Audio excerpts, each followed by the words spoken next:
All right, freaks, we're back.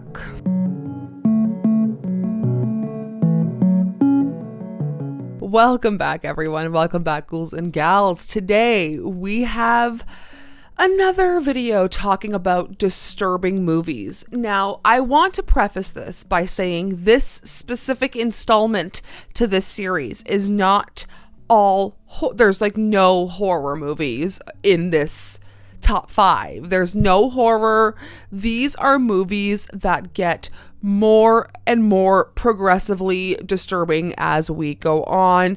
There are things that have to do with real life events that happen that have been dramatized. I will say 3 of the 5 movies I'm going to talk about are based on real life events. So if you want to feel uncomfortable and, get a little skeeved out with me, stay tuned. And check out all of my links down below if you would like to see any more of me or support the channel any further. I will leave the full letterbox list down below of all of the disturbing movies I have talked about on this channel.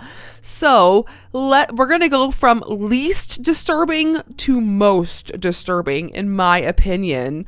So we are going to start off with a movie that I don't think you guys would have thought would have ended up on this list at all.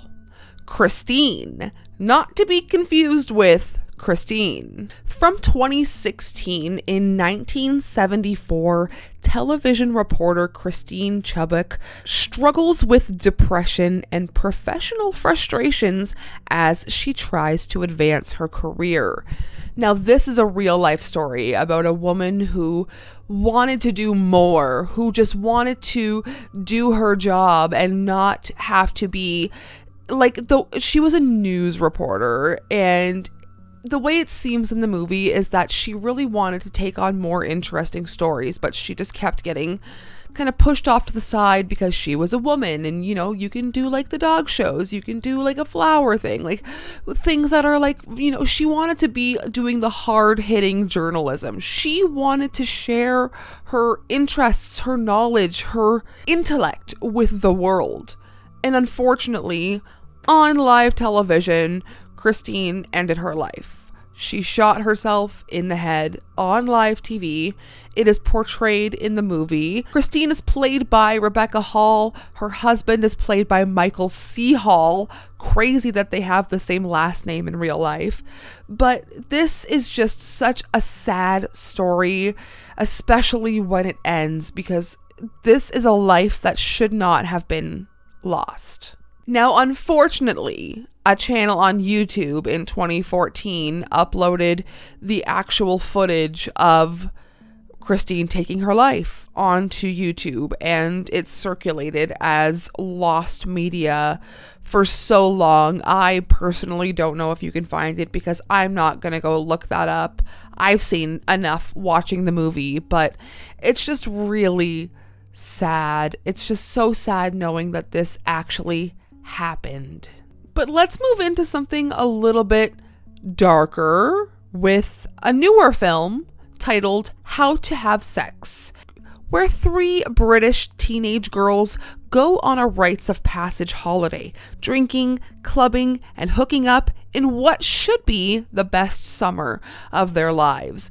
This movie does have a pretty intense assault scene, and it's mostly a character study watching what happens when you are away from your family, you're on a vacation, you're supposed to be living it up, having a great time on holiday, but something traumatic happens to this character, and now you have to watch this character pretty much pick up the pieces of her life and try to just move on, but it's not working.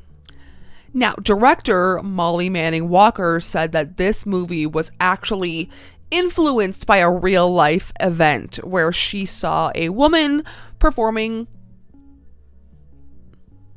oral sexualities on a man in real life at a bar during a pub crawl.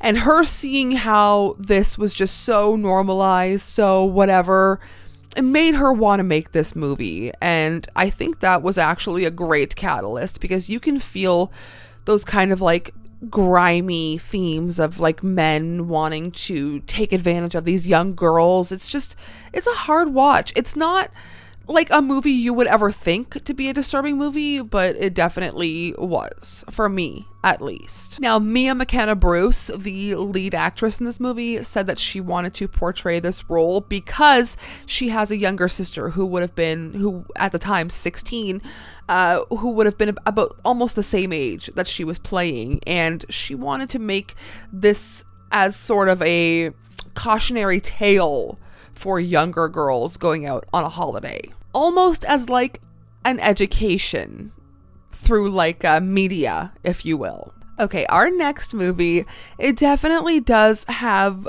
some things that we'll get into that I know people are uncomfortable with, so let's get into The Innocents. From 2021, 4 children become friends during the summer holidays, and out of sight of the adults, they discover they have hidden powers. While exploring their newfound abilities in nearby forests and playgrounds, their innocent play takes a dark turn and strange things begin to happen. This is like X-Men for children, but with no like Marvel or DC affiliation. Like, this is just straight up kids with powers. And it's dark because there are scenes where, like, I believe a cat gets killed and tortured. There are scenes where children are in peril, where animals are in peril. It is so strange to see these dark themes be played out with children, with actual children who act these roles out immaculately. Someone's review of this movie is actually, we need to talk about Scandinavian children. There is a big notice at the end of the movie that pops up that says there were no animals harmed during the production of the movie. So like nothing was real, but it does feel real. Like the characters in this movie, the kids, they are dealing with things that make them different that end up giving them superpowers, if that makes any sense. But I'll leave that for you to find out. This next movie I've actually had in my collection for so long. I've had no idea what it was about. I picked it up on a whim, but we watch a channel, Alex and I, called Nightmare Movies, and he just did a whole review on PVC 1. From 2007, Ophelia, an innocent rural woman, fights against time for her life after a group of common criminals place a bomb collar on her to extort her husband for an insignificant amount of money. This whole movie is in one unbroken take. This is a one-shot film. This actually happened.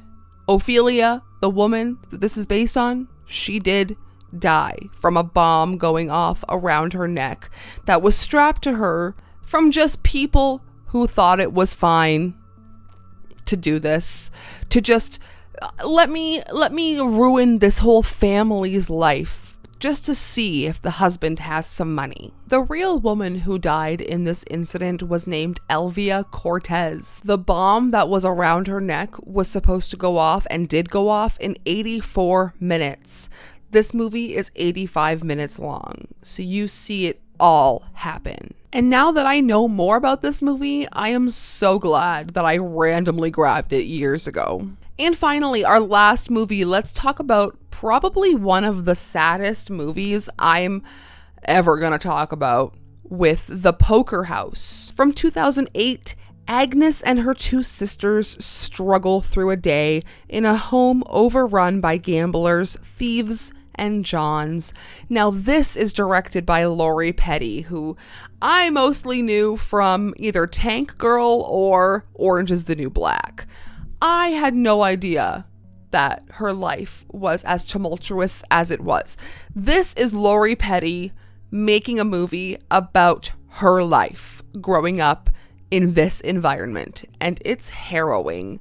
This movie stars Selma Blair, Jennifer Lawrence, and even Chloe Grace Moretz. This is not a movie for the empathetic. This is just sad. This is real life for some people. This is just how life works when you end up down a path you shouldn't have gone down. And this is Lori Petty showing us that. This is her laying all of her cards on the table and letting us into a glimpse of a day in her life. It's sad and it's hard to watch. But I do think something like this gives so much merit to her as a person. It's just you've overcome all of this and then you were Tank Girl? Like, that is so cool. But that is 5 more disturbing films, not horror, that I think you should check out, especially if you like disturbing content of any way, shape, or form.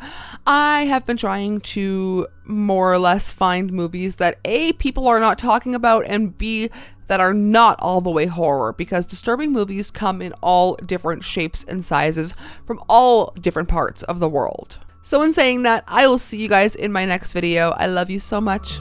Sayonara, Spooky fam.